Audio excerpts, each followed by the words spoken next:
Hello everyone. भाई आज तो जो सुनवाई हुई है, भाई गॉड। अभी 2 घंटे, उस समय के 2 घंटे, 4-5 घंटे, 4.5 घंटे लगभग जो है सुनवाई हुई है continuous. BEd versus BTC Chhattisgarh का मामला, सुनवाई खत्म हो चुकी है, फैसला भी इनफैक्ट ले लिया गया है, डिस्पोज जो है केस हो चुका है। आप अगर अभी जाकर के साइट पर चेक करोगे तो वो केस जो है डिस्पोज दिखाई देगा, वो केस खत्म कर दिया गया है। जो आर्गुमेंट हुआ है एकदम, मतलब ऐसा होता है कि हाँ, पॉइंट टू पॉइंट जो है लड़ाई हुई है। हमने जो है अभी आपको एक वीडियो दिया था जिसमें बीएड एडवोकेट्स को मौका मिला था, उन्होंने अपनी पूरी बातों को रखा। फिर उसके बाद से जो सेकेंड हाफ लंच के बाद जो स्टार्ट हुआ है उसमें डीएलएड एडवोकेट्स को मौका मिला है और उन्होंने अपनी बातों को रखा है।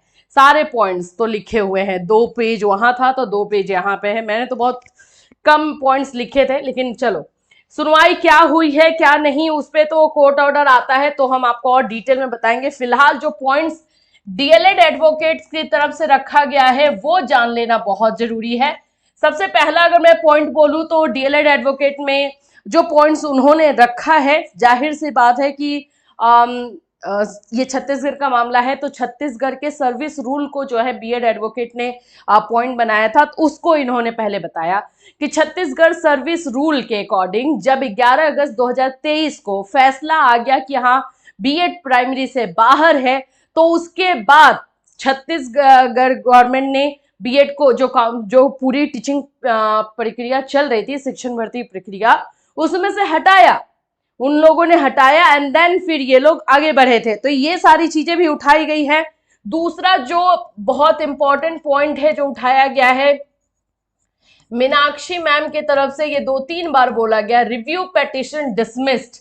ये भी बोल दिया गया है कि इनका रिव्यू पेटिशन भी डिसमिस्ड हुआ है। हालांकि इतना ज्यादा इस पॉइंट का यहाँ पे कोई मायने नहीं बनता है। रिव्यू पेटिशन डिसमिस किया गया है कि BEd is not eligible for primary, ये सही है कि ये फैसला दिया गया। यहाँ पर फैसला है कि बीएड कैंडिडेट्स ऑलरेडी ज्वाइंड है, नौकरी कर रहे हैं, तो उनको हटाया जाए या नहीं। छत्तीसगढ़ वाला मामला ये था तो लड़ाई का तो इतना ज्यादा इंपैक्ट नहीं था, लेकिन ये बात बार बार उठाया जा रहा था। ठीक है, सेकेंड पॉइंट पर अगर हम बात करते हैं तो सब्जेक्ट टू आउटकम पर तो बात बनना ही बनना था। सब्जेक्ट टू आउटकम के बारे में जो है डीएलएड एडवोकेट की तरफ से जो है उठाया गया है। ठीक है, और ये मामला तो आना था, पता था कि ये आएगा ही आएगा। इसमें जो है पूरी तरीके से मीनाक्षी मैम का जब टर्न आया तो उन्होंने, उनकी बातें एक होता है ना कि एक सीक्वेंस में रहता है, इसके बाद ये, इसके बाद ये, इसके बाद ये, तो उन्होंने पूरे एकदम सीक्वेंस से बताया है कि कब केस किया गया। 25 नवंबर 2021 राजस्थान का जो फैसला आया उसके बाद से उन्होंने अकॉर्डिंग टू लॉ ये भी बताया कि जब ये हमारे कॉन्स्टिट्यूशन में रूल है कि जब कोई भी नोटिफिकेशन, कोई भी गैजेट अगर किसी भी हाई कोर्ट के द्वारा जो है स्टक डाउन कर दिया जाता है, इसको खत्म कर दिया जाता है, तो वो लागू होता है। इस बात को भी उन्होंने उठाया। ये बात आई थिंक वो हर अपने आर्ग्यूमेंट में बोलती ही हैं और रूल के अकॉर्डिंग है तो इसको कोई काटता भी नहीं है। फिर उसके बाद उन्होंने जो है ये बात को उठाई है कि किस तरह से ये मामला जो है 30 मई 2023 को से ही चला आ रहा है, राजस्थान वाले मामले के बाद से, और ये ऑलरेडी जो है कोर्ट में था और ये मैटर सब्जेक्ट टू आउटकम है छत्तीसगढ़ का, ये स्टार्टिंग से चल रहा है। वो सारी चीजें जो है उन्होंने उठाया है। उसके बाद हाँ, एक और चीज मैं बताऊं, राजस्थान का मामला बार बार उठाया जा रहा था। राजस्थान का जो फैसला है, राजस्थान स्टेट का, उसके फैसले को, राजस्थान स्टेट का जो है डिसीजन को बार बार उठाया गया और ये भी बताया गया कि जब ये 25 नवंबर 2021 को ये फैसला आ गया था तो ये नोटिफिकेशन ऐप जो है अकॉर्डिंग टू लॉ समझ लो कि काम का था ही नहीं। इस लॉ, इसमें जो है प्रॉब्लम आए थे। इसके बाद मीनाक्षी मैम ने 8 अप्रैल वाले फैसले को भी उठाया। देखो, छत्तीसगढ़ वाले मामले में ना डीएलएड के पास बहुत सारे पॉइंट्स थे, क्योंकि सबसे पहला बात तो 11 अगस्त 2023 वाले मामले को उठाया जाए तो उसको प्रोस्पेक्टिव लागू किया गया है। तो अगर 11 अगस्त 2023 के बाद कोई भी अगर डिसीजन होता है, कोई भी अपॉइंटमेंट होता है तो उसको इनवैलिड किया जाएगा, ये रूल के अकॉर्डिंग है। तो एक तो ये इनका पॉइंट बनता था। दूसरा पॉइंट इन्होंने 8 अप्रैल वाला भी उठाया। 8 अप्रैल में उन बीएड कैंडिडेट को प्रोटेक्शन मिला है जिनका मामला कोर्ट में नहीं है, राइट। तो वो भी एक जो है पॉइंट यहाँ पर मीनाक्षी मैम ने उठा दिया कि यहाँ ये जो फैसला 8 अप्रैल 2024 को दिया गया है वो उसमें ये बताया गया है कि सब्जेक्ट टू आउटकम मैटर नहीं होना चाहिए, तो तब जाकर के उनको प्रोटेक्शन मिलेगा। तो ये एक मामला उठा दिया। ब्रिज कोर्स के ऊपर बहुत चर्चाएं हुई। अच्छा, ये एक चीज ना मीनाक्षी मैम बार बार बोल रही थी, एडवोकेट मीनाक्षी जी हम जो है वो बार बार ये बोल रही थी ब्रिज कोर्स को लेकर के हम बात कर लेते हैं पहले। चलो, ब्रिज कोर्स को लेकर के जो है बात ये कहा गया है, इनका कहना है कि जब ऑलरेडी एक क्वालिफिकेशन है, वो क्वालिफिकेशन डीएलएड का है, ऑलरेडी ये क्वालिफिकेशन जो है पढ़ाने के लिए हमारे 1 to 5 के लिए है, ये मतलब इसमें कोई भी अल्टरेशन की जरूरत नहीं है, किसी भी ब्रिज कोर्स की जरूरत नहीं है, तो हम क्यों बीएड करवा को ले जिसमें जो है अल्टरेशन की जरूरत हो रही है, ब्रिज कोर्स की जरूरत हो रही है। ये बात भी वो बार बार उठाती हैं और इस बार भी उन्होंने उठाया है कि ऑलरेडी अगर हमारे पास सफिशिएंट कैंडिडेट हैं इस वाले क्वालिफिकेशन के और यही एलिजिबल हैं 1 to 5 के लिए, तो हम फिर इसके लिए क्यों जाए जिसमें हमें ब्रिज कोर्स करना होता है।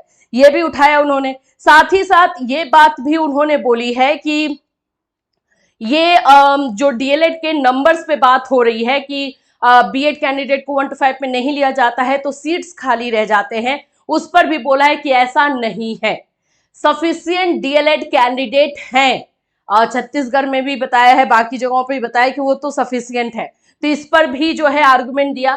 अच्छा, बीच में ना एक बात जो है जस्टिस धूलिया ने भी बोली, जब ये सारा आर्गुमेंट दे रही थी मैम, और उन्होंने ये बताया कि अपॉइंटमेंट को लेकर के बातें हुई हैं कि अपॉइंटमेंट 29 सितंबर को हुआ है, अपॉइंटमेंट पे बातें हुई, इसका अपॉइंटमेंट तो लेट है, तो ये जाहिर सी बात है इस मामले को तो उठाया जाएगा, तो सितंबर वाले में जो है इसकी भर्ती हुई, इस बात को भी उठाया गया, तो ये आफ्टर डिसीजन हुआ था, तो इसमें कोई मतलब नहीं बनता है कि हमें नहीं पता और ये सारी चीजों का। हाँ, यहाँ पे जस्टिस सुधांशु धूलिया ने कहा है कि प्रॉब्लम यहाँ पर ये आ रही है कि ऑलरेडी इन लोगों को काउंसलिंग से बाहर किया गया था, तो बीएड कैंडिडेट सुप्रीम कोर्ट गए और वहां से उनको अलाउ किया गया कि no you can go for counselling, और उन लोगों का काउंसलिंग लिया गया सुप्रीम कोर्ट के आदेश पर। इस बारे में जो है सुधांशु धूलिया जो है मैम को बता रहे थे। अच्छा ठीक है, हाँ, एक और चीज हुआ कि जब ये मीनाक्षी मैम बता रही थी कि हाँ इसमें जिनको नौकरी पे ऑलरेडी रख लिया गया उनको हटाया जाएगा, तो एक तरह से नाइंसाफी है, तो उनमें उन्होंने ये भी बोला ये लोग दूसरी वैकेंसी जो आएगी उसमें जाएंगे, इनके पास अपॉर्चुनिटीज है, 6 to 8 है, 9, 10 है, 11, 12 है। यहाँ पर बीएड एडवोकेट ने कुछ भी नहीं बोला। यहाँ पे फिर से उनको ये बात उठानी चाहिए थी कि डीएलएड कैंडिडेट का भी 6 to 8 में है, लेकिन वो लोग चुप थे और ये वाली बातें जो है फिर से आई कि इनके पास बहुत अपॉर्चुनिटी है, बीएड वालों के पास अपॉर्चुनिटीज बहुत ज्यादा है, इस बात को फिर से उठाया गया है। और इस पर तो सुधांशु धूलिया जी जो है पहले से ही एग्री दिखते हैं इस बात पर कि हाँ ठीक है, 1 to 5 के लिए जो है डीएलएड कैंडिडेट्स के लिए ओनली 1 to 5 है, तो बीएड को तो 6 to 8 मिला है, 9, 10 मिला है, 11, 12 मिला है, ऐसा उनको दिखाई देता है। नंबर ऑफ वैकेंसीज जो है वो नहीं बताई जाती है। चलिए, ये सारी चीजें हुई हैं और फाइनली अगर आप जाकर के केस को देखोगे अभी तो केस डिस्पोज्ड दिखा रहा है। अगर आप लोग नवीन कुमार के इस केस को जाकर के सुप्रीम कोर्ट वाले साइट पर देखोगे तो केस को डिस्पोज्ड लिख दिया गया है, दैट मीन्स कि फैसला ले लिया गया है। अब जो उस समय कोर्ट रूम में हो रहा था वहां पे फैसला नहीं बताया गया, वहां पर सिर्फ ये बताया गया है रिव्यू पिटीशन को डिसमिस किया गया है, ये सारी चीजें हुई है। फैसले का जब कोर्ट ऑर्डर आएगा तो पता चलेगा कि फैसला क्या लिया गया है। जहां तक हमें अभी पता चल रहा है उसमें ऐसा आ रहा है, अभी पूरा क्लियर नहीं है, ये आ रहा है कि फैसला डीएलएड के फेवर में होने के चांसेस ज्यादा पता चल रहे हैं, बट ये अभी क्लियर नहीं है। मैं फिर से बताऊंगी, जब कोर्ट ऑर्डर आएगा तब पता चलेगा। आर्गुमेंट शानदार हुई है, आर्गुमेंट जो है चाहे बीएड एडवोकेट की तरफ से हो या डीएलएड एडवोकेट की तरफ से हो, बहुत हुई है। एंड बीएड एडवोकेट ने फिर से लास्ट में बोला भी, जो जो उनके काउंटर पॉइंट थे, बिहार वाले मामले को उठाया गया उसको भी उन्होंने बताया, ब्रिज कोर्स वाले मामले को भी उन्होंने बताया, तो इनके सारे उठाए हुए पॉइंट्स को भी क्लेरिफाई किया गया है वहां पर। तो ये सारी चीजें आज के कोर्ट रूम में हुई है। अभी आप लोग को इन्फॉर्मेशन यही मिल रहा होगा कि डीएलएड के पक्ष में जो है फैसला दे दिया गया है, लेकिन अभी हम क्लियर कुछ नहीं कह सकते, बहुत सारे पॉइंट्स हैं जो कि आएंगे सामने।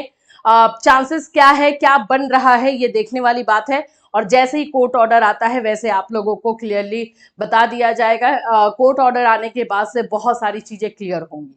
तो ये आज के आर्गुमेंट में है और छत्तीसगढ़ का फैसला आप लोगों को बहुत जल्द बहुत अच्छे से पता चल जाएगा। फिर मिलूंगी, till then take care everyone.